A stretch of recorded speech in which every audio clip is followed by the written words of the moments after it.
What others?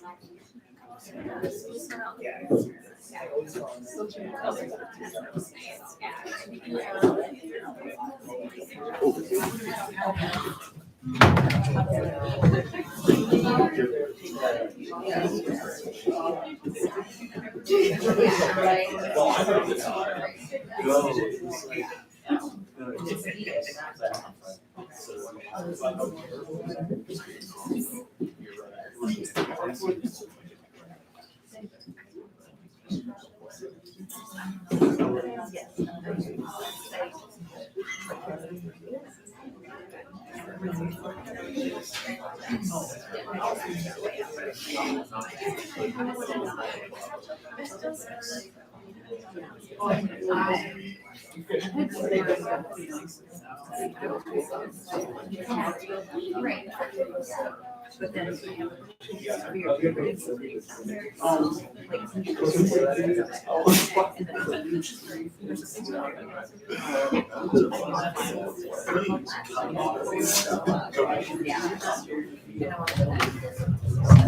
Hello, everybody.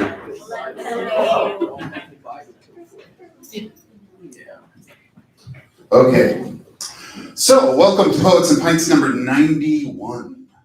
91. So September is 100. I'm super excited. My name is Tony Plocido. I am your host this evening and most of the time, but not always. Like last month I had COVID. That was super fun for my birthday. Yeah, it wasn't bad though. I just couldn't leave. So one announcement is on, I believe it's Sunday, January 8th, not Saturday. I said Saturday, I think it's Sunday.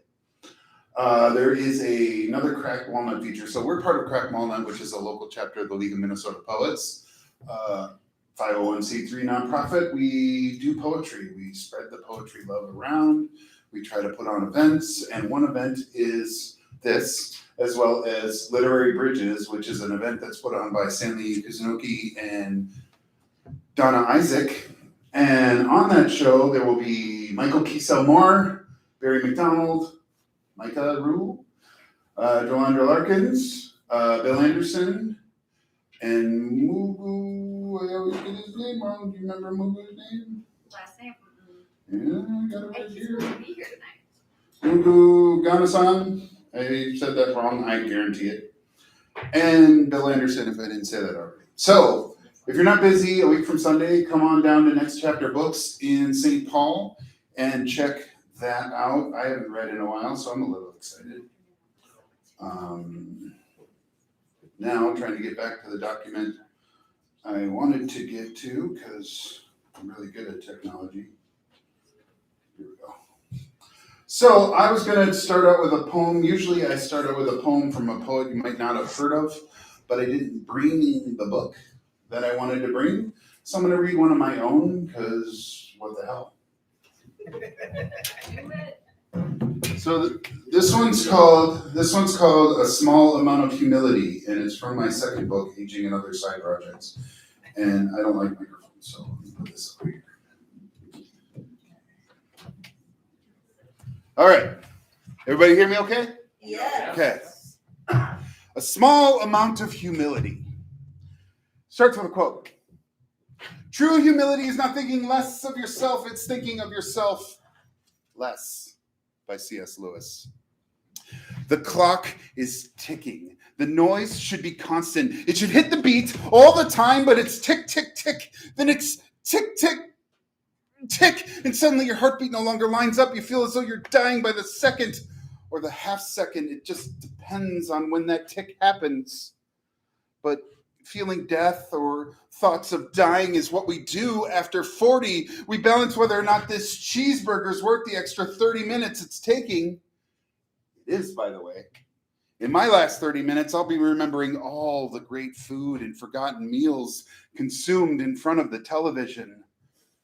But people in life encourage humility. They tell you be humble in sports because it's only a game. They tell you be humble to your family. For they are the ones who will love you whether or not you ever improve. They tell you, be humble before God because, well, I'm not really sure. And also, fuck that. When I die, I want people to be so shocked that they shut down like a soldier who developed PTSD as a child. When I die, I want there to be a service so grand that people wish they could have had an invite. When I die, I want it to create a hole so big that physics can't fill it.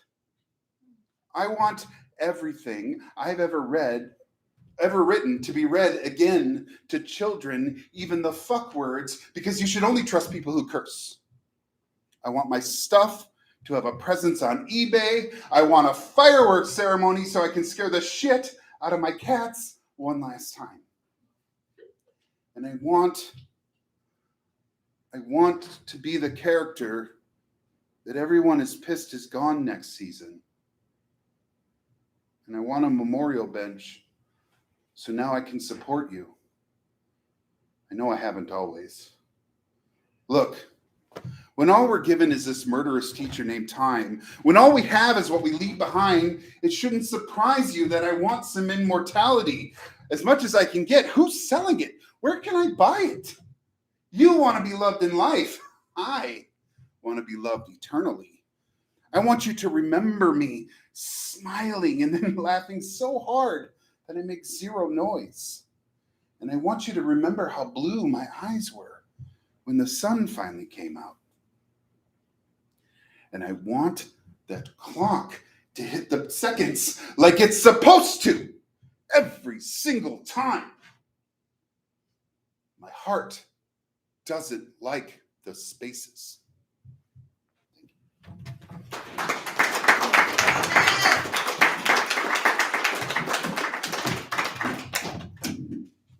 Okay, now let me try to find my bios for the people who are on the show tonight, who aren't me. 1 second. Okay, technology. Okay, here it is. Okay. All right, so coming to the stage first, we have Sharon Chmielarz. Was born and raised in Mobridge and has a BS and an MA degrees from the University of Minnesota. She has worked as a teacher in public school for 30 years. Her subjects were German and then German and English. She began writing in her late 30s. Since then, she's had 3 picture books and 12 books of poetry published. That's right, I said 12 books of poetry published. Woo! Kirkus Reviews named 2 of her books, The Widow's House and The J Horoscope, one of the best 100 indie books of 2016 and 2019. A new book, Speaking in Riddles, half poetry, half mind teaser, was published in 2021 and was a finalist for a Midwest Book Award in the humor category. Everybody, please put your hands together and welcome Sharon to our stage.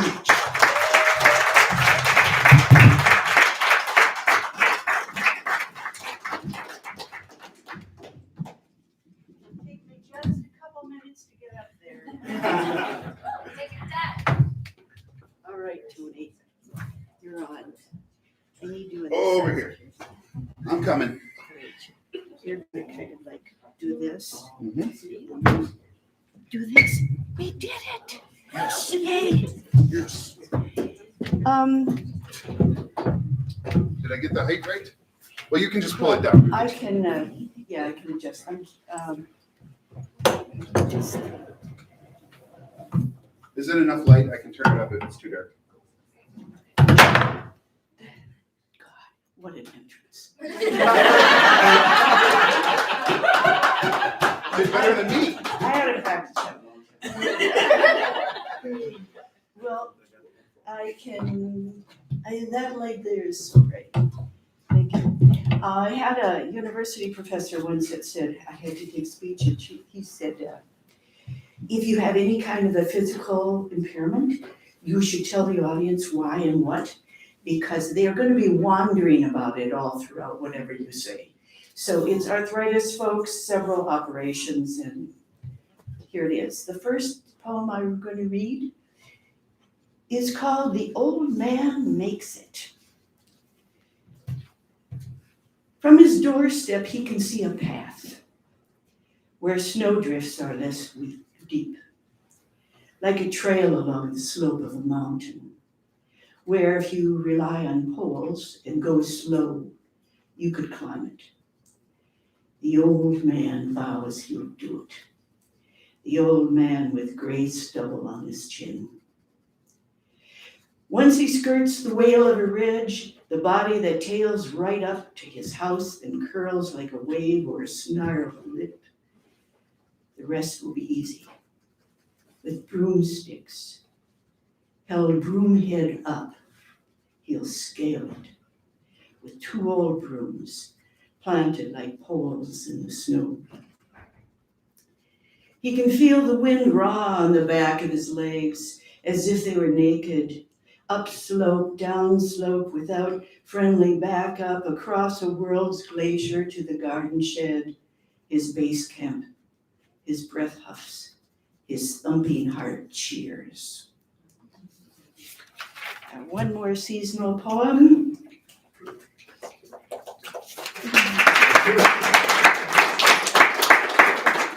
And I'm such a ham that if you clap after every poem, that gives me less time to read my poems in. No, it doesn't? No, you're generous. Okay, this is a Christmas story. My mother-in-law was a refugee from the Soviet Union, which we call today Russia. And so it's about her. A Christmas story of a sort. For behold, Erica's Christmas cactus blooms again, long after her death and its journey to our house from her apartment where the cactus flourished in the room's desert air, the way some refugees cross borders like years, arriving at a window after a long dark spell on a renamed street.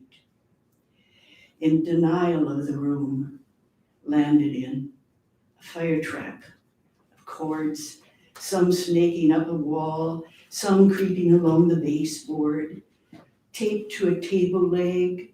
On a hanger, a coquettish white slip clung to the gray seersucker suit found in the bundle from a rummage sale.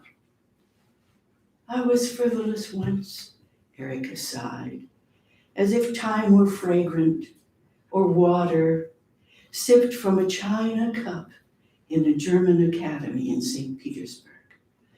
Oh, to stay in 1912, decades before a stroke did her in, before the world stood her up, turned frivolous twit into putzfrau, arch-nosed bearer of an American rest home's shit pans. So who would have thought, after a long silent exile, a flowering would return to Erica's cactus with such eclat, risen on stems dry as Jesse's root, belting out protest at any absence of light in the world.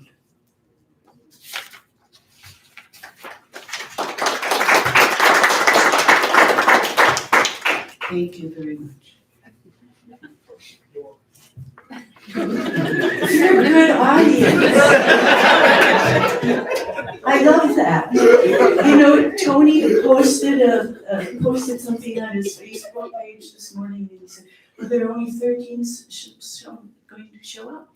So I thought, well, maybe we could just sit around in a circle around a table and just chat.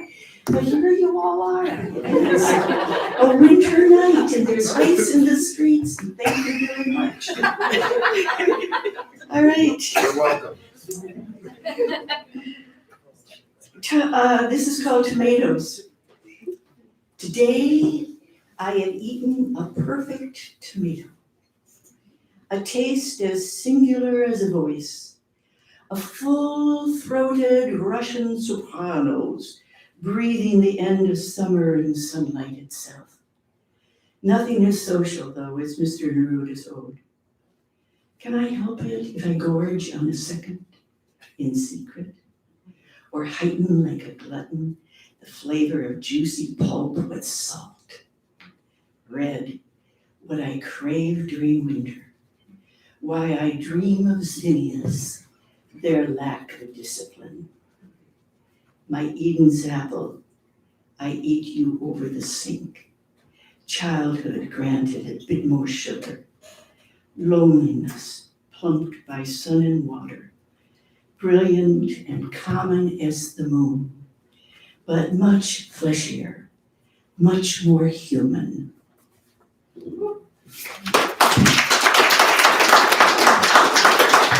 Anybody here from South Dakota? You are? I was born on the border of South Dakota.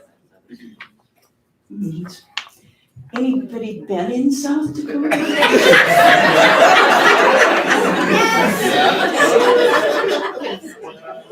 All right, well, do you know what Wounded Knee is? Yeah. All right, score you. Here's what's coming up in the Bundesliga for week 16. Please turn off your phones. What a group. Anyway, I wrote this poem. Half of my brain was still in Salzburg, Austria, because I did a book about Mozart's sister. And half of it was in the Badlands in South Dakota.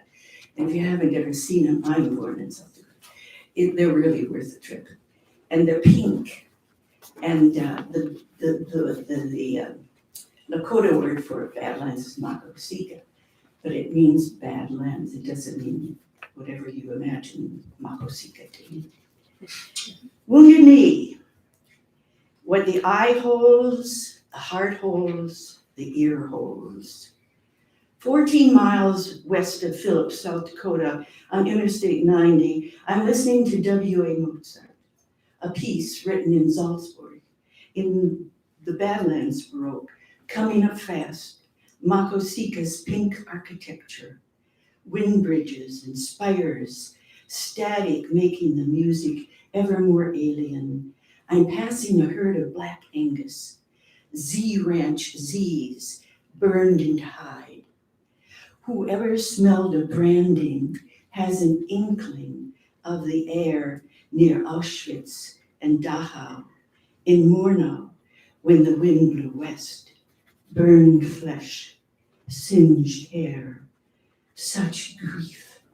Mozart would never, his own set of inherited prejudices would be ripped to the core. How could honest Germans? Here, the sky is so open, it hides the stench of old massacres.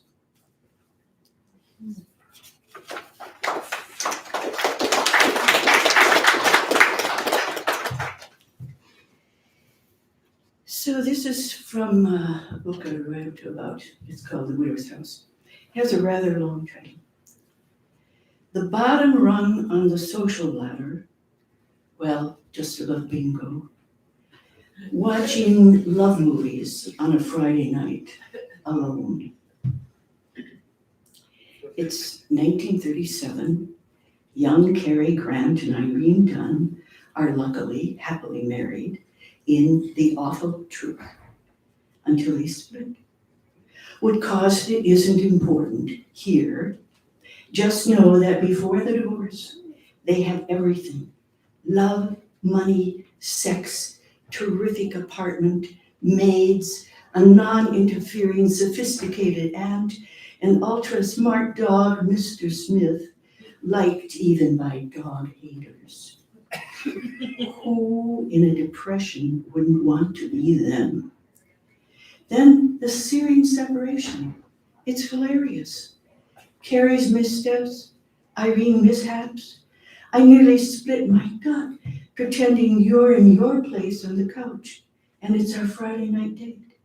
You're looking at me to see if I'm laughing as hard as you, and I'm looking at you to see if you like this because I like it so much.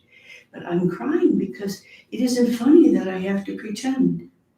And I'm aching for Carrie and Irene to get together again when finally, at the 11th hour, wily Irene plays her last card, so to speak, landing them in a mountain cabin.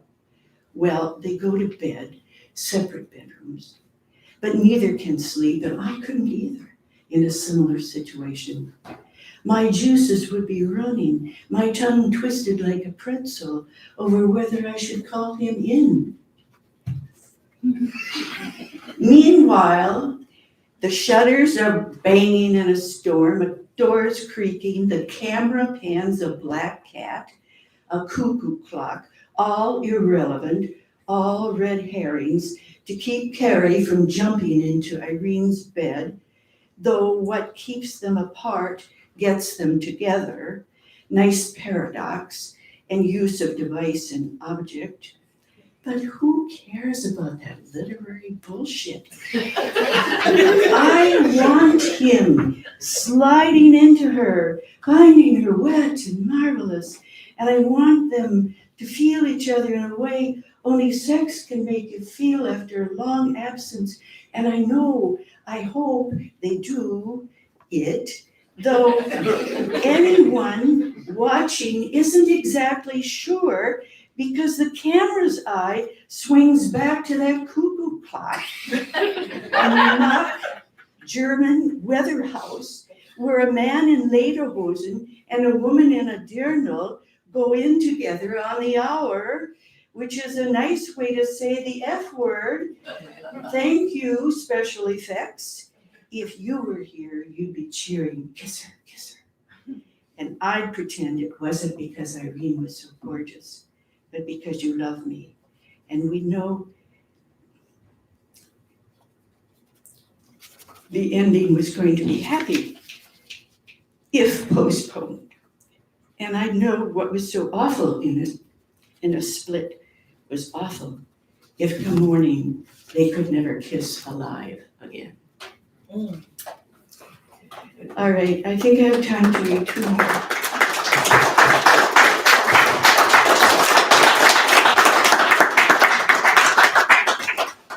That ending always throws me. I mean, not because I'm proud of it, but I have reread and reread it. You know, that's one way you can get through something that's very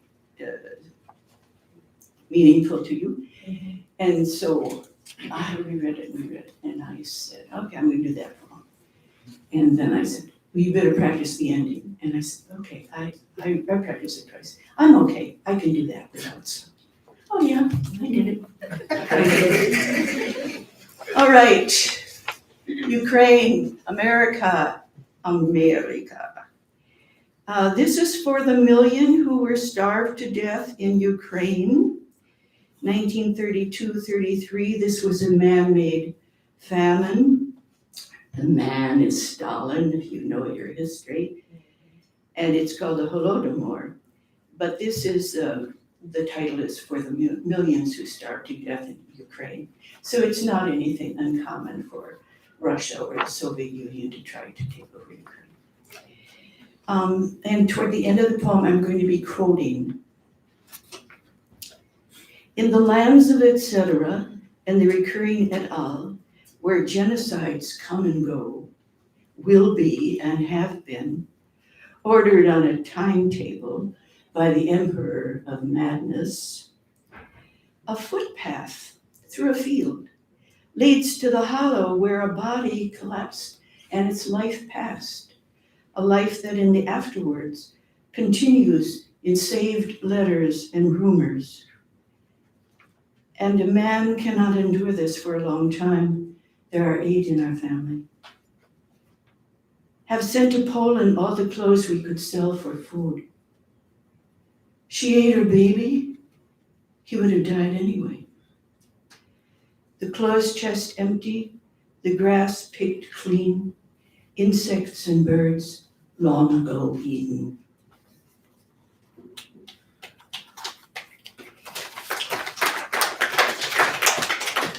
Okay, I'll skip to the last poem, it's short. It's called Lost in Love. Once an owl flew into the trees of their leafy city. I was beyond you, beside myself, barely breathing.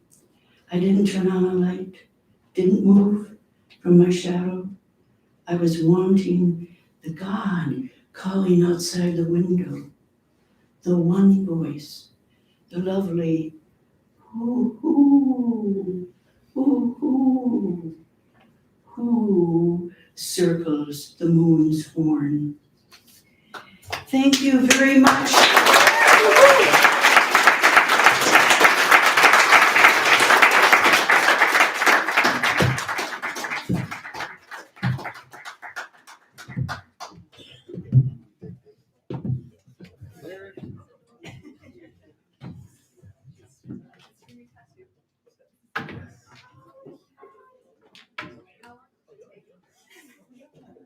Much smaller space. Yeah, thank you. One more time for Sharon.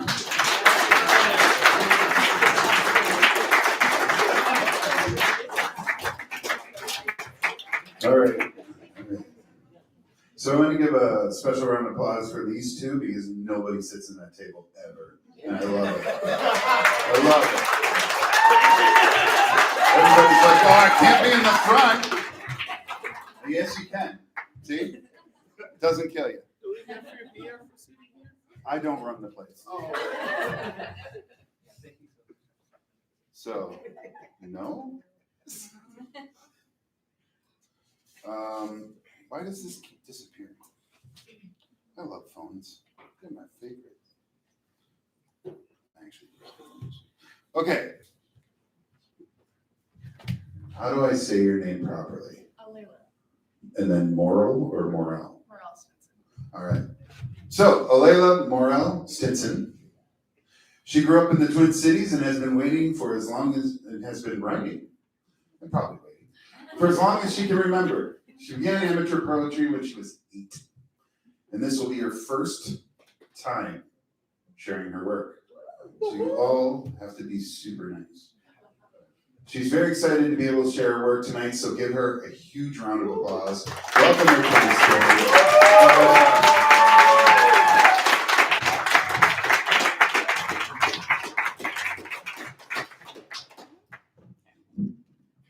So this story is very personal to me. It was hard coming up with a bio just because my life has been a little bit of everywhere. And the last 2 years has been spent healing from this initial story. I revised it tonight as kind of a release and conclusion piece from this era, so I hope you'll enjoy it. This is entanglement. Loving you was one of the hardest time periods of my life, and then I lost you. There were days I didn't know if I'd regain my breath after that, but I couldn't tell which was worse, this intense, degrading, personal attack form of pain, or knowing that I'd never get to see your beautiful soul another day. Because you see, as much as you tore me apart and scattered their remains, as if they were meaningless to you and easy to replace, I'll never blame you entirely, because I chose to love the pain. I chose to let you be the sole focus of my brain. Call it insanity, obsession, codependency issues, or plain mental illness searching for reciprocation or enabling this proclivity for external validation. At the end of it all, I couldn't tell if I was more addicted to you or the way you pulled me back in, telling me it wouldn't happen another day. Each apology laced with consolidating segues. There were moments when I'd see the light in your eyes so close to remorseful when you'd say you never learned how to love any other way. My eyes believed the story portrayed without even questioning the disposition change. Maybe he just needed to experience my love for him to see a different way. So I would endure the rage, the fire between us sitting both of our hearts, leaving us both hating ourselves but too broken and infatuated to be apart. Because as damaged as it was and how much baggage and energy we stacked amongst the flames, it still remained such an eccentric love to me that burned my soul in such a painfully yet cherished way. I would have willingly gone to hell and back just to see your soul glow as much as the spark it seemed to flow into my own. Some days I felt like the only way you believed the level of honesty and validity was to make that hell a reality. Or maybe that's just what you had to endure mentally on the daily. And me begging, chasing, and continuously running back, asking to be let in, was as much helpful as it was hurtful. Because I don't think either of us anticipated what would follow towards our end. I think of moments together amidst the dysfunction when you'd reassure me that you did love me, the way you paused, locked eyes with my gaze, as you said you would never want to throw us away. Wait, fight, cry, yell, confused, broken, alone, begging, screaming, violent, contentiousness. Switch. You could no longer love me another day. I was an ungrateful bitch, and you could have any woman that would make a better girlfriend anyway. I sat and trembled, desperately searching my brain for how I could fix mistakes I didn't realize I had made. Hating myself over the problems that you would create. Doing everything in my power to restore the way you looked at me conveyed love instead of seething hate. Trapping myself further into the submissive cage. Shh, baby girl, it'll be okay. Hearing the thoughts you had of me as your voice got louder, closer, screaming in my face, leaving me completely in a daze as the fire in your eyes grew to a point of rage. I thought we'd never bounce back, and all I hoped was that we would be okay. Wishing I could understand what it was that I had done wrong today. Suicidal, broken vinyl, replayed in our heads the self-depreciating melody we both would tune into on the daily. So similar and yet our demons were never fully the same. At war with our heads, 1,000 more burdens thrown at our hearts. My love, how could we make this grow if we were both constantly falling apart? Weight, regret, remorse. Missing you is the main thing on my heart. I'm back this time. My apologies are real this time. Hold me because I hate me and I need you to tell me that things will be fine. Validate my feelings so I can be all right. Because the intimacy that we breathed wasn't as careless as we made it seem in the midst of angers when our demons pulled the strings. Because if a love story that bold, that cold, so much like a roller coaster yet recognized by so many souls as dysfunctional as it always seemed to go, if a love like that was as ingenuine as you told me it had been, then bravo, you deserve an award for your dedication and realistic performances you've played in. I to this day feel so much shame that I ever believed it. My brain, heart, and soul have shattered enough though, so I'll leave that train of thought alone, instead pondering how I can heal from the abusive place we both came from. All I had ever wanted was to understand your soul, because my love, as much as you hurt me, I know I felt warmth amongst all the cold. I'll always know that by continuously going back, some of the blame is what I also need to own. It takes two to love, destroy, and carry our own wounded hearts patched together with a survivor's mindset so we wouldn't fall apart. Till we carry on and let it go, loving and breaking from the memories that we hold. Knowing that I wouldn't trade this pain away, because loving you, even if only for a little, ended up being a catalyst for me to sit with my own pain. Evaluate who I had become, stripping myself of our story's bitter taste. Knowing that a love like this was no more than an abusive phase. Our story broke me, more numb and hollow than I've ever been, but I'll never regret loving you, because I learned to let myself win. In hindsight, I saw more clearly as I distanced myself from the cage. I watched you fade away a little more with every addictive choice you made coursing through your veins. I watched darkness lock in on its prey, black taking over emerald eyes. Sometimes I wish it wouldn't have taken me so long to realize that my efforts were useless once you had been fading for too long. I just couldn't admit that you were too far gone. I should have seen it when things shifted from anger and deceit to dangerous attempts at stealing everything from me. You told me love came at a cost. I just never thought that it would be that much. Looking back, I realized maybe you were my darkness and I your prey. And it had taken me too long to realize that I had started to fade away. Shackled to your side, intending to faithfully stay. Baby in the corner, wasting her days. As the devil's mate, silently drawing away the pain that I was too afraid to say. Living under the assumption that you were the only one that needed to be saved. Your happiness prioritized and my traumatized ass compliant in every way. Did I become useless to you, or are you just in the habit of throwing away everything that you break? After it all, I just refused to continue to be a victim in this game. In letting you go, I was finally able to understand and love my own soul. And it took me that crash to realize I was further perpetuating burnout before I'd even hit the gas. And there was just never going to be any future in that.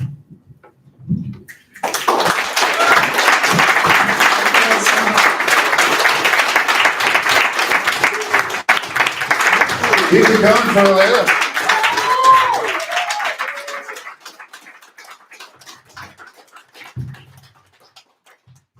How's everyone doing? Good. That's good. Shame if you weren't having a good time. All right, let's keep this thing rolling. All right, our next performer is Alan Branch. All right, settle down. You'll have time. Let me read this real fast. Alan enjoys and feels most at home when he's creating and expressing himself through various mediums of art. He writes prose and poetry, draws, and is an actor model based here in the Twin Cities For his survival job, I like that. Alan works as a fundraiser on the advancement team for the Greater Twin Cities United Way. Everybody now scream and holler for Alan.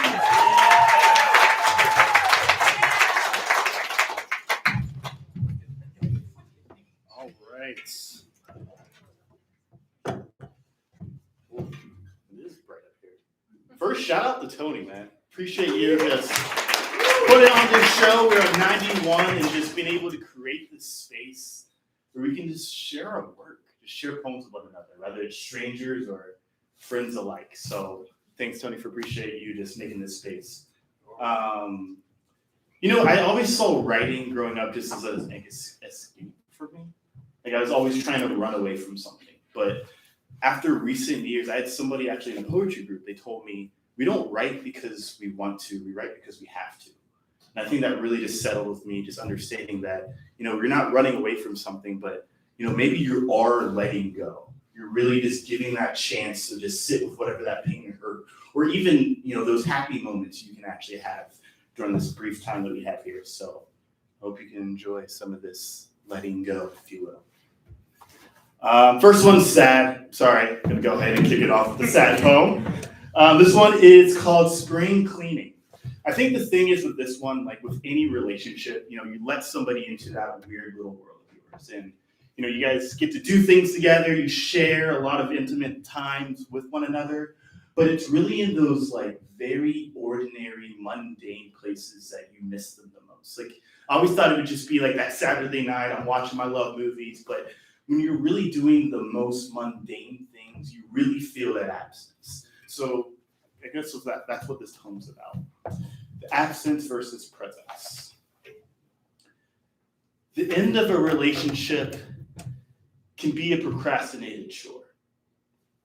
Deep cleaning every room of your life that is polluted with the scent of someone from your daily routine.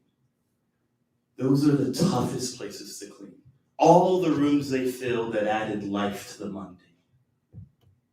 Waking up, drinking coffee, listening to music, driving, cooking, praying, brushing your teeth, falling asleep. It was as if a voice in the room called out the empty space they'll never occupy again.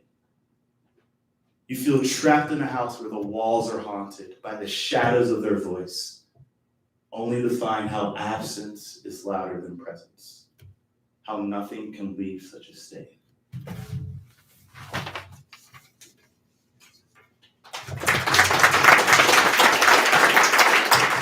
This one is Screaming in the Dark. I actually wrote this really pissed off at God. I was pissed off about my faith. I was angry about, what little faith that I had at the time. But it was just one of those moments where you're just like literally in the dark. You're just like asking those existential questions. Like, why am I like this? How did I get here? Or just, why does my life feel so meaningless? And it was like one of those moments where it was, it felt like it wasn't that God wasn't answering me. It was more so he wasn't giving me the answer that I wanted to hear. So yeah, this is me screaming in the dark. My darkest nights are shouting fights with God, screaming at him for not allowing my life to go where I think it should be. He answers me with silence until the leaves begin to burn. His voice booms like a megaphone and presents a new challenge for my ear.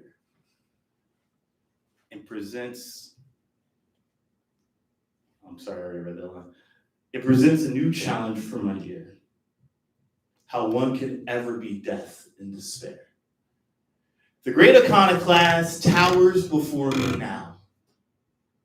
And how damned this human experience can be when we challenge him for not considering our plans.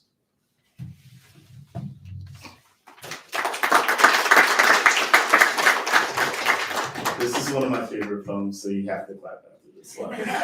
So this is like my expecto patronus moment. Like, the thing is with this poem, like with anyone that knows Harry Potter, the Dementor, you have to think of that happy memory.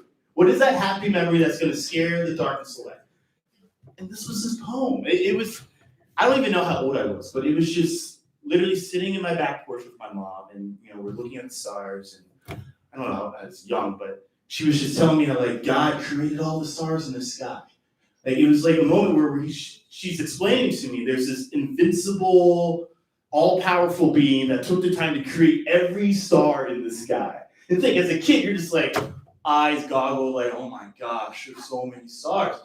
And it was just really kind of that moment for me looking back, is that first time I really felt a seed that was planted in me of the faith that I'm convicted with now. And it was just really cool to be able to revisit that moment decades later. So this is the mother and her son. He lay cradled in the mother's arms as the sun sits in the center of her galaxy. They gazed at the heavens, glittered with eternal Christmas lights. The son asked the mother, "Mommy, did God put all those stars up there?"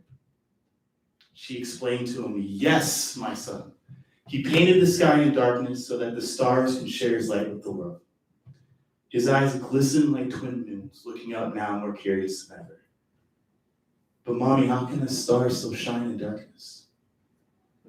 The mother beamed at him and said, "Their light shines in darkness because the darkness can never extinguish it. Even when a star dies, they explode to create themselves anew, but they never stop burning. Their fire rages through the galaxy until it completely fades into darkness. Though without light, it still burns.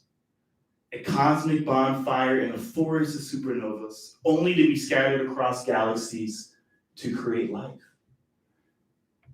And if God can do this with a star, imagine what he can do with you. My son is beloved, a burning star on the brink of exploding, making himself anew."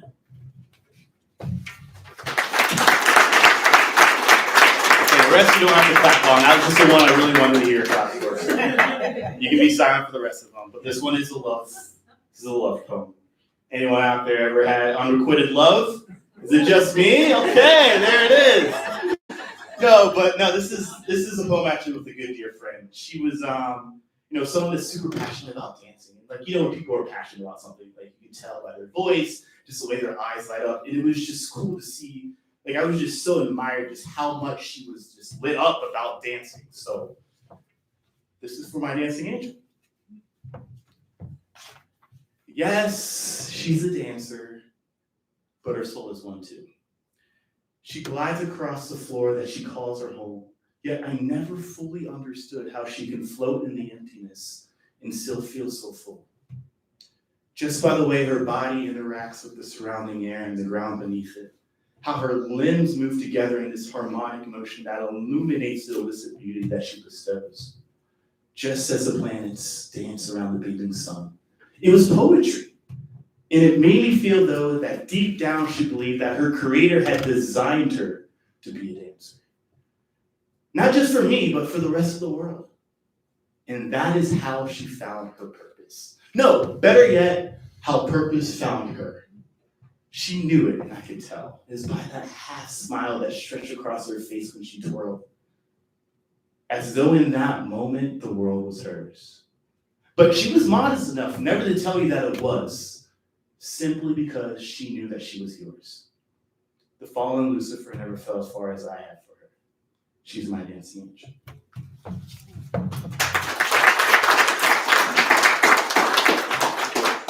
Time, about 3 minutes. 3 minutes. All right. Screw it, I'm gonna do it. Our fragile humanity for our glass half full folks out there. The connective tissue clinging to the bones of our shared humanity is what sustains my hope in it. It is our instincts that we act upon to protect the ones we love, the humility that we show when we cry in someone else's arms, reminding us of how fragile we are. Ceramic beings fearfully made and far too careful of being broken. Because sometimes all we're really looking for is someone to hold our fragility, molded by this mortal clay, and still love us for it, even when we break. Because after all, our lives are fleeting away. Across the length of our fingers and the width of our hands, an entire lifetime can disappear in our grasp. Yet, with each palpitation bouncing against the brittle walls of our heart, is a spectacle of God's love desperately longing to be acted upon.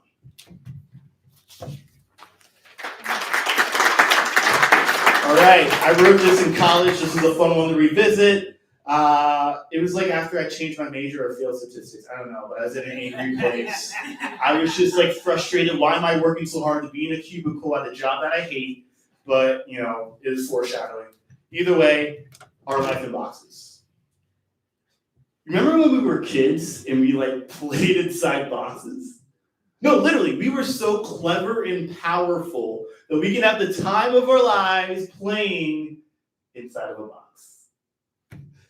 We would transport ourselves to other worlds and transform into anything we wanted. We genuinely believe with every ounce of our heart that we can be or do anything we put our minds to. So then what the hell happened to us? Have we really changed that much? Or have those same boxes become more real than we ever imagined? From our first day of school, we're thrown from one box to the next. Oh, you didn't fit in this box? Here, try fitting in this one. Boxes and boxes of stuff. The same bullshit we're told to give our lives meaning, but we're left miserably confused and damaged when they don't. We're taught to think that we're growing up, but we're not. We're simply just switching boxes. Simply just ignorant to the intimate parts that we carelessly leave behind. We give away our innocence to gain experience, our freedom to be taught obedience as we stood by and watched our curiosities flattened by our deepest fears. What we're left with is this isolated existence where we become enslaved to obey and never question. It's this inescapable system of life that rots us from the inside out. And the only thing that saves us is death. In fact, the irony of our death is we have no choice but to accept it. And after years or sometimes decades spent in these boxes, we learn that death is the only way out. Is that really how life's supposed to be? Is it short? It's short. Yeah, it's short. Don't lie to me now. No, it's good. I get through it. One more time. This is how little we know. I wrote this actually working at the job in the cubicle that I hated. Don't let life get so busy you don't pause and appreciate the tiny moments that made you feel alive. We can get so detached and uprooted from our reality with our important jobs and our big goals, just this constant appetite for bullshit to feed our egos. And like frail trees, we're fluttering in a hurricane of our anxiety. Our branches break under the weight of all the fears and worries this world empties onto us, what we were never meant to carry. How little we know about the quiet moments we shared with loved ones and what they mean for our soul. They fill our cups with a joy that always overflows. Cherish those moments. Worship them if you can. Pour out praise for these blessed cups that will never cease from spilling over. With those tiny moments where you feel the most in tune with your soul. A reservoir of miracles keeping you alive. Thank you.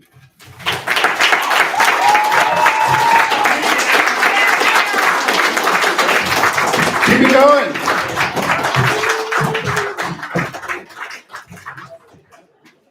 All right, so we got one more feature, then we're going to take a tiny little break, and then we're going to do some open mic. So, let's keep it rolling. Danika, Stegeman, LeMay, who has a book, by the way, over here, and Sharon has books too, so 5 books, support local art, it's the right thing to do. Okay, her work has appeared in 32 poems, Afternoon Visitor, Blue Arrangements, these all sound like erotica books. Cloak, Concision, Forklift, oh my. Ohio, oh, is it O or Ohio? Okay, Ohio, Leavings and Word for Word, among other places, and is forthcoming in Apartment and Ethel Zine. Her video poem, The Betelgeuse Reappears? Betelgeuse Reappears was an official selection for the 2021 Midwest Video Poetry Festival. Danika's debut collection of poems, Pilot, like I said over there, came out in 2020, was published by Sport Press. Her website is danikastegmanlemay.com. Everybody, please put your hands together and welcome Danika to the stage.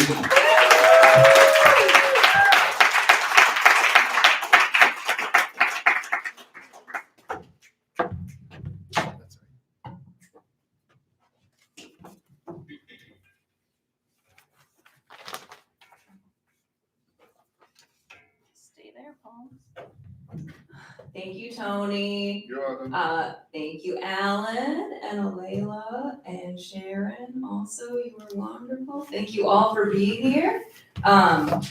This is my book, Pilot. It's from Sport Press. I'm just gonna read a few poems from it, and then I'm gonna read you a solstice poem, and I'm gonna read you some newer poems that I wrote in the last couple months. I should say that I wrote these poems almost entirely out of episode transcripts from the TV show Lost. It is not required that you have seen the television show Lost to enjoy the poems. Some of the poems I also wrote with a FizzBuzz computer application. It's like a simple JavaScript application. Those are called machine poems. I'm going to read you one version of a poem that I wrote by myself using the transcript, and then I'm going to read the machine version where I use the JavaScript. So, without further ado. Confidence Man. We come out of the ocean naked, arms out, like it was an accident. You notice everyone is watching. We've got worse things to fear than what's in the jungle. Don't you feel it? The cool scrape of money, splinters between the sheets. Touch it, smell it. We're in the wild now. Breathe in slowly. I know you want my hard dollar cosmos. You sneak around like an empty jar. Been telling you since day one, if the tables were turned, I'd watch you.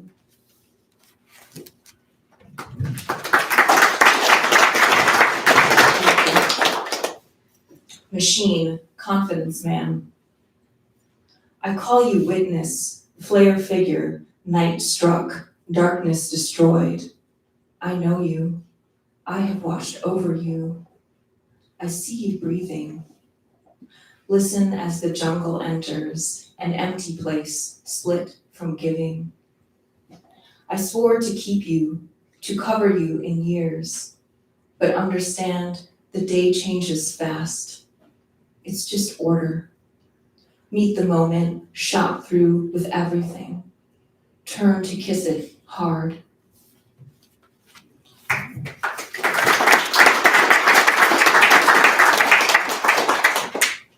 There are a few poems in the book called interlude poems, and those are poems that I wrote just with my own words, like they're not from episode transcripts. So this is one of those. Interlude, machine 2. I have memory of a room that's not from my life. It's filled with familiar furniture. The people there are fully realized, but empty, like they've got straw where their organs should be. We put things inside our bodies to try to fix them. What I need is an autopilot to bear the agency. What I need is an other to lift the words out from under my skin. Here, take this from me. I can't stop if you don't take it. I'm not a machine. I'm not all I could be. Arc of glistening metal, deliver me. Shelter me in the mathematics of your wings.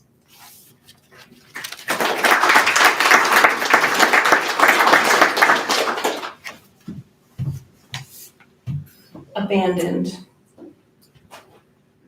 We run through the jungle at night in the rain. You stumble and go down.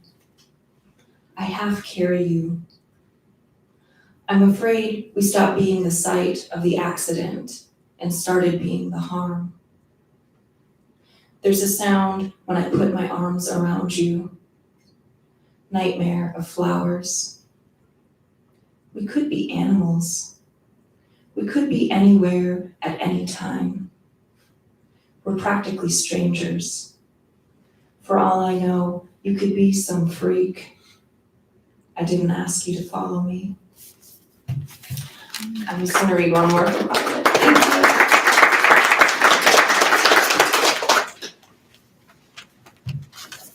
The 23rd Psalm, Unraveling.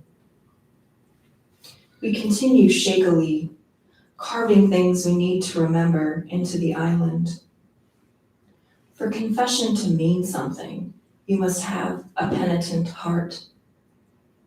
We knock the ground, breathe halfway out. Suddenly it opens and we hear the monster sounds. Inside the smoke are flashes of light, images. The plane on fire, a parachute in the trees.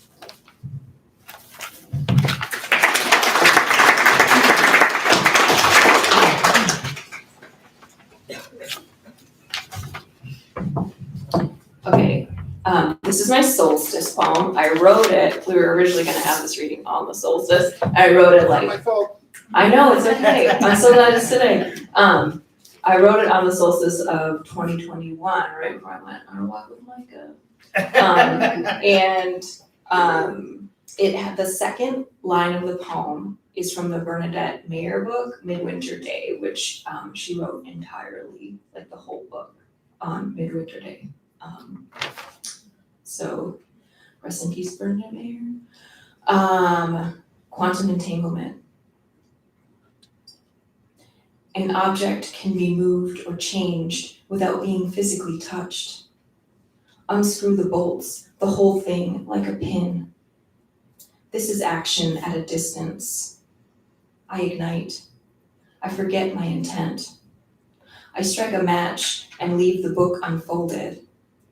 I open the window to let the air out. I remove my animal from the room. Stepping outside elicits audible disgust. It's a medicine that doesn't work. The snow turns to vapor before my eyes. A hand materializes in mine, then disappears. The fog's density fluctuates depending on my proximity to bodies of water. I feel what moves beneath the ice. I see a small white plane overhead. I leave my demon in the woods. It walks too tall with antlers pinioning. The trees creak. Cirrus clouds and the cacophony of birds stop abruptly as I draw near. Today I feel like galaxies. I wish for what's mine. Hunger is a kind of pain. I take a sharp paring knife, score a cross-hatch pattern 1/2 inch deep. I wish for a field as its own entity. I wish for instantaneous action not propagated in time. I wish to be felt as a force by other charges carrying momenta. Some days I have images but no words. I say, I feel it in my bones. You say, I want to see your bones. When two particles are bound, a change to one instantaneously changes the other in the same way, even when the particles are separated by unimaginable distances. Dirt holding hands with dirt. My bones turn opalescent. We float above a fathomless abyss of black water. This is the tube that connects the hearing part to the part that listens to the heart. We disengage from the parade of moon-faced creatures, bathed in underwhelming light. Stay where you are until I get there.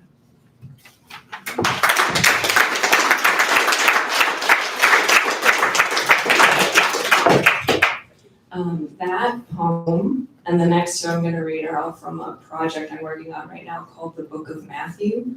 And these next two poems, some of them are like regular poems like that one, and some of them are letter poems or epistles to a character named Matthew. And these are letter poems. It's hard to explain, but the book is sort of about like dreams and magic and dissociation and other kinds of miracles. And Matthew is like a recurring figure that I've seen in sort of prophetic dreams that I've had that I've told me to about actually. But so I don't know, from like fall of 2021 until this past summer, I had the same person kept appearing in dreams, and I've named him Matthew. He says very deep things to me. Here we go. Dear Matthew, I dream about your mom, a rice paper bird with clipped wings, an envelope. I demonstrate flight. I'm trying. I hold bird's wings, say, this bird could have 2 wings or 3. I'm trying. You're silent, slightly out of view. Cuticles outlined in dried scarlet. The metaphor is change, trim remove, healing in a too small boat. The dream fills with water. You enter the unfamiliar apartment. You say something, your face against the door, disheveled and parting. I'm bathing as I talk to your mom. I'm naked before her, and I do not care.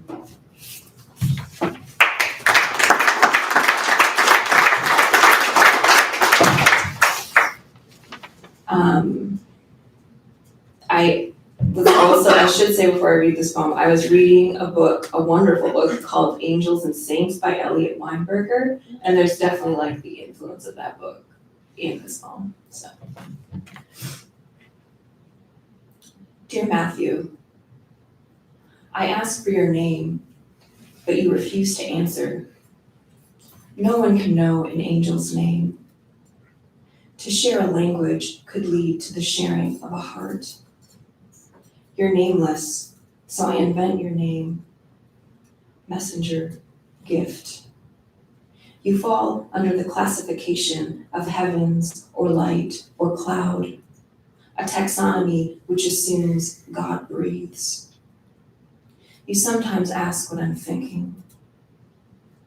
Does a being without a name possess a will? Names function as a sort of vanishing point, the place at which sense dissolves into speech, surface. You pull me just enough away from the real toward the given to offer a sense of what might have been. But I can't move through the shadow pulled over its symmetrical wings. I cut piece fabric, swallow your vestments before sleep. Faith carved into my heart. Wave and held, but in practice, neither grasped. I prepare to remain in this cloud as long as I can. Thank you.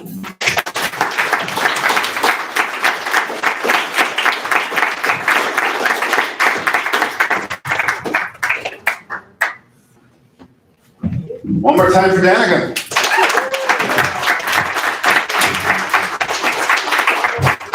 So, I'm a poet, but I've written one play in my life. Danika, guess what it's called? What? Matt. It's called Matt. It's the one play I've ever written. It's a guy named Matt. All right. So we're going to go to break here. We're going to do about a 5 to 10 minute break. But first, we are part of the League of Minnesota Poets, which is a 501c3 nonprofit. We get all of our money to do things through donations. So on the table, if you don't have cash, there's a PayPal little QR code. You can pay. You can donate there if you want. You can not donate at all. Just want to put that out there. But if you have cash and you want to throw some in the basket, that would be very helpful. Otherwise, we'll see you in 5 or 10 minutes.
the book wasn't half a book. And the book was to That was really lovely.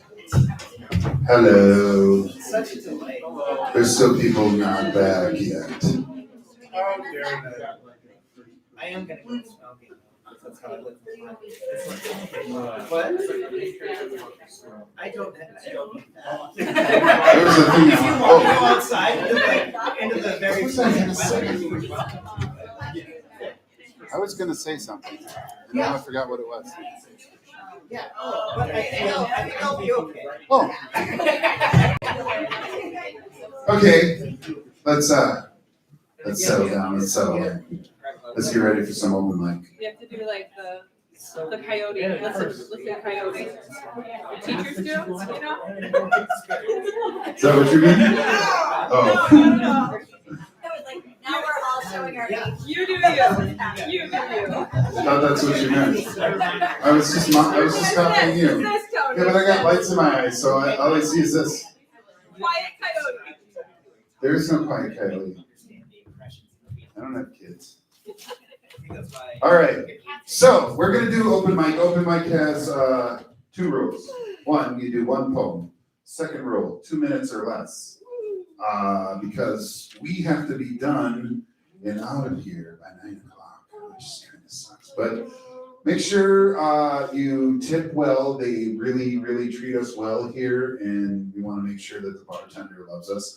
Also, there are bins behind those fine folks here, so if you have empties, when we're all done here, make sure you bring them up, put them in the bins, help them out a little bit. All right, so we are going to do the open mic, and we do it as always in sort of a random-ish order. So I will say to you, pick a number 1 through 6. 5? Jesse, No, I'm not ready. I don't care. I like literally walked in and signed, I don't know, no. Pick someone else. You might not get to be in here. I have to decide what I'm reading. All right, pick another number between 1 through 6. 3. Thank you. Rachel. Yes.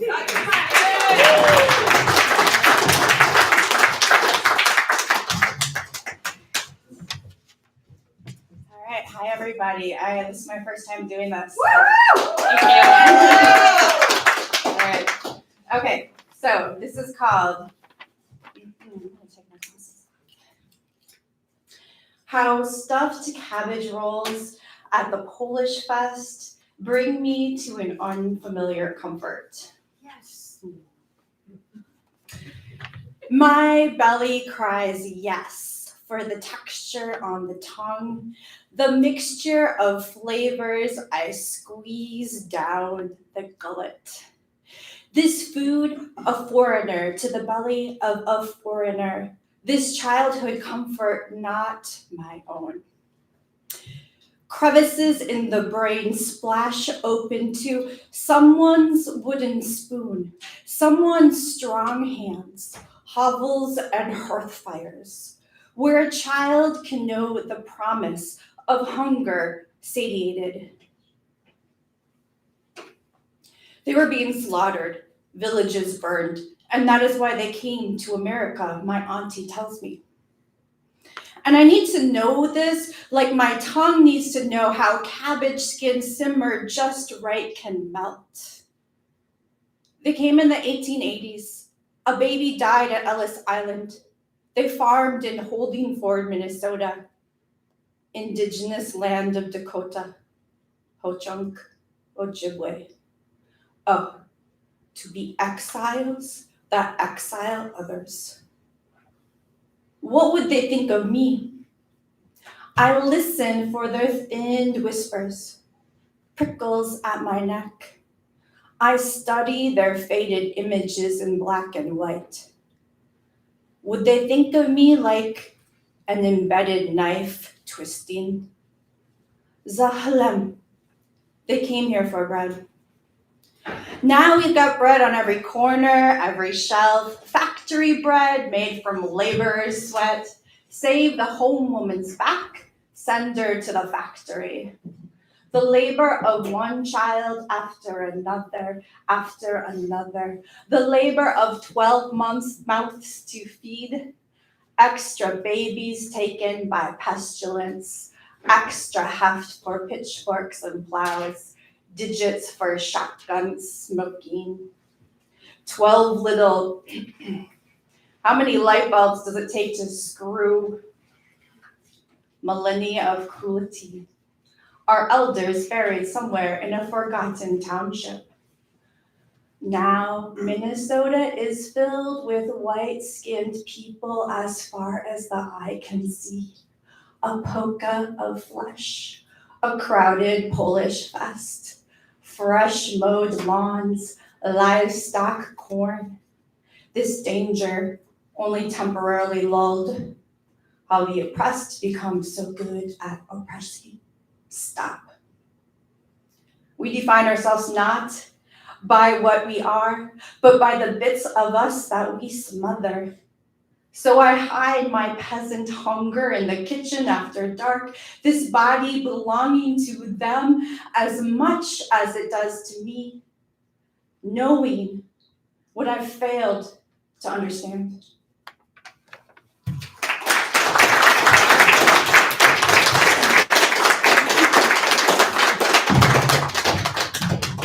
I remembered what I was gonna say. More than half the people in this audience have never been here before. Please don't make this the last time you're here. Please come back. We love this little show and we want to keep it going, and we love to see the audience kind of full like this. So, Serene, give me number 1 through 5. 2. Terry. Terry Cole.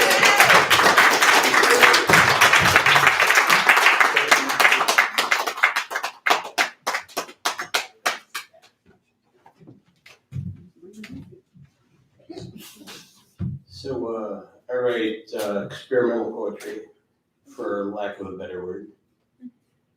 Trying to make bombs. Yeah. Shecky green and a new coat of paint. Royal arch above, made for a gold color steed, just the way you like it. Spaghetti in a pan, cold outside. Skull and carburetor watching.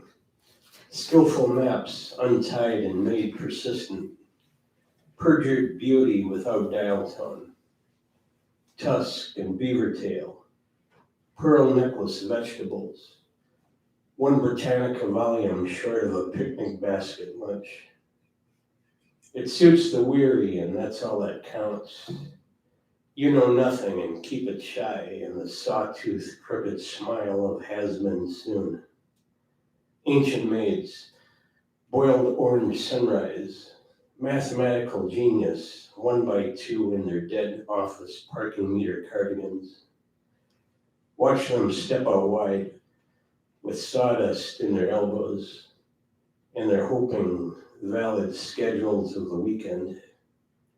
A forest of pantomimes, with many days of nothings as far as the eye can see. I brought chapbooks with me too, so if anybody wants to buy one, I have them. Thanks. Buy local art.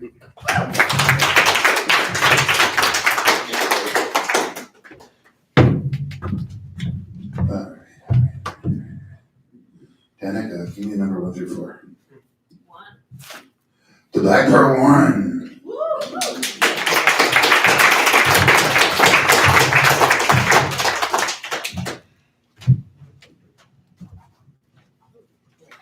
How you beautiful people doing? Make some noise for yourself. You could have been anywhere else tonight, but I'm glad that you're here. I haven't read this piece before an audience before, so I'll do it with you all.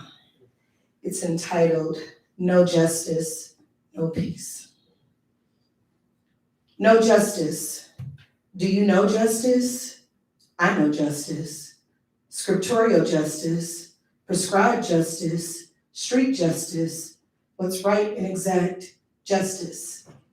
The behavior, where it becomes your treatment, your therapy, where her equality depends on your quality, justice, because you've already been pre-appraised, justice, in her presence, blindfolded, with scales and sword, because she already knows what you're going for, justice.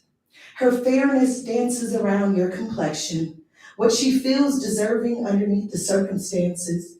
She's not light-skinned, she's iron, cold, emotionally unattached, a conductor, standing strong in her resistance, with power in her confidence, justice. Her stature is blindfolded because she doesn't need to see you to adjudicate you. You have become the body of her divine commandments based on your vibration, justice.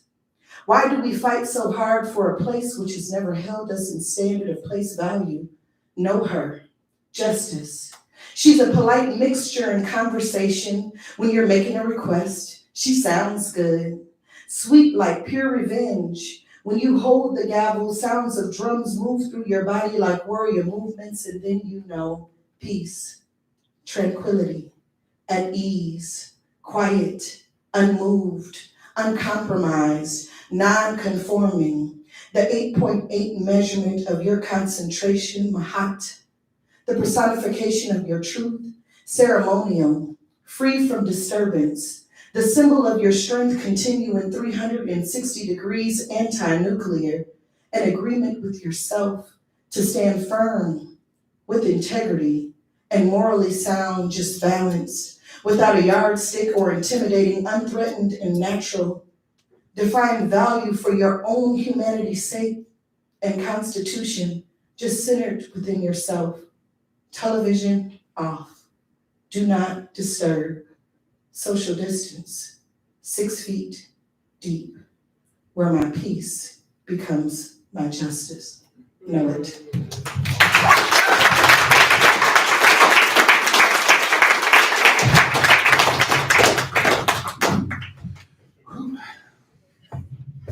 So also on those little tents here on the tables at the bottom, there's information if you want more information about Cracked Walnut or the League of Minnesota Poets. Those little QR code thingies will take you there. And you can find out all about us. All right. Sharon, 1 through 3. 3. Allie, please come to the stage.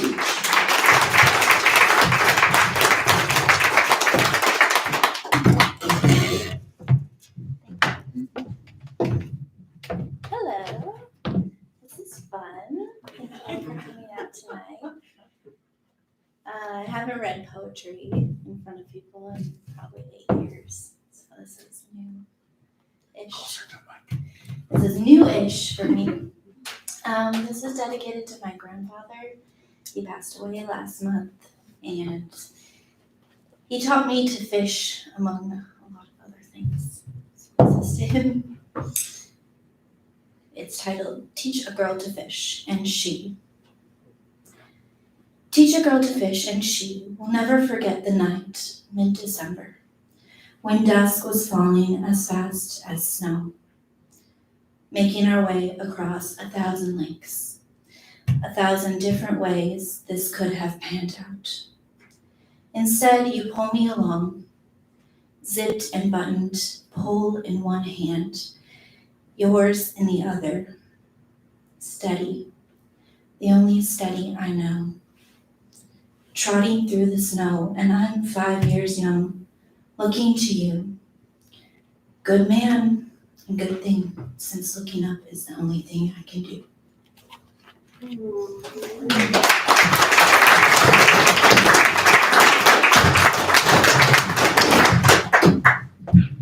Brett, 1 or 2? 2. Jesse, are you ready, Jesse? I'm ready. Is it okay? Yeah.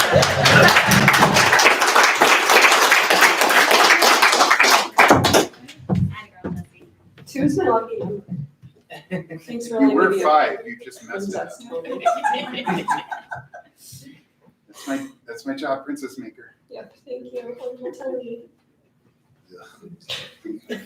Just wait till Taylor Swift. Yes, I'm going. All right, I picked a poem. Tony's like the brother that I never had, so we have this like really funny relationship where we just make fun of each other all the time. Okay, I last week signed a book contract for my of military poems. I'm a veteran of the United States Army. Never thought that I would have my first collection of poetry be military poems, but it just was like my COVID baby. It kind of happened by happenstance. And it's happening. It's coming out in March. It's called The Time War Takes. And it's about my experience in Iraq, my experience in the military, but also kind of how that experience just never leaves you. And now, even 16 years later, it still is a huge part of my life and integrated into my fabric. So this poem is titled God and Lice. My grandmother, Emma, cried when I told her I was going off to war. She was so proud that I was serving in the army, but she could not bear the thought of me heading off to Iraq, just a young lady. She did not want me to see what she saw, or worse, not come home as I once was. When I asked her, she recalled stories to me about her young adulthood and what it was like. She worked in a factory as a war riveter that took in the uniforms from dead soldiers to mend and reissue. I wondered how many times a uniform could be brought back, returned, to be brought back again. She worked with other women, sewing and patching and washing, then folding up in brown paper packages to be sent back to Uncle Sam for another young man to wear. One batch of uniforms was infested with lice. She and the other women did not know until they began to itch. They had to shave off all their hair on their bodies, head to toe. She was embarrassed by this. She told me anyway, so that I knew what her frail body had endured in support of war. A long way from what she knew the other side saw. She knew that I would see. She knew death, and she did not want me to go. I kissed her goodbye that day. I told her I would write, that I would think of her, and her courage would help me. She gave me a cross necklace to wear to keep me safe. Several months into my deployment at Camp Caldwell, Iraq, I received a Red Cross message that she, my hero, my grandmother,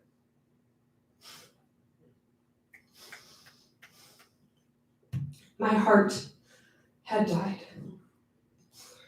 That day, I watered the desert with my tears, threw my Kevlar against a brick wall, touched the cross at my neck, and cursed to the God I no longer believed in.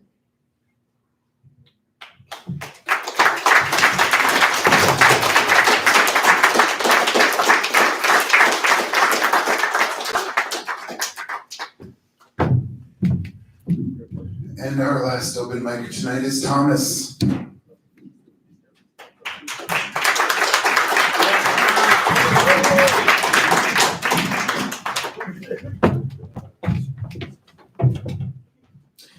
Tonight, I am celebrating poetry.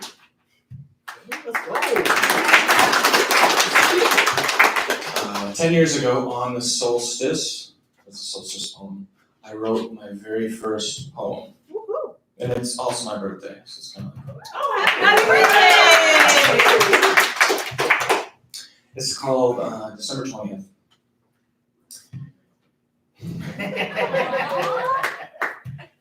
How I wish to hold you in my arms and watch the world end. Through your thoughts, my dearest friend, I can only recollect the days I praised her beauty, beauty you can usually detect. With an open mind, I ask you, have you ever had regrets? Would you be trapped inside your hindsight, or could you find light in the end? The world may not end tomorrow, but the days are growing near, when I fear that I may lose you, although you choose to be so dear. I may have had you for a moment, and that moment seems so clear. For each moment I pass with you in a flash begets a year. I think that we could live forever if you never leave from here.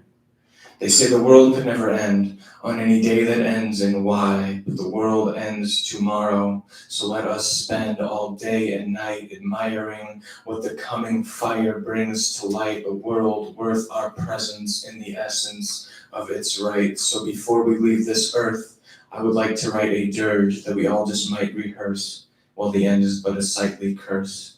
I had a vision I would die after you listened to this verse, as if it were my mission to give in, then disperse, that I would be abused until too useless to be hurt. I could not see you as my friend because I was fleeing from the earth. And I may not have known it then, but I lay dreaming in reverse.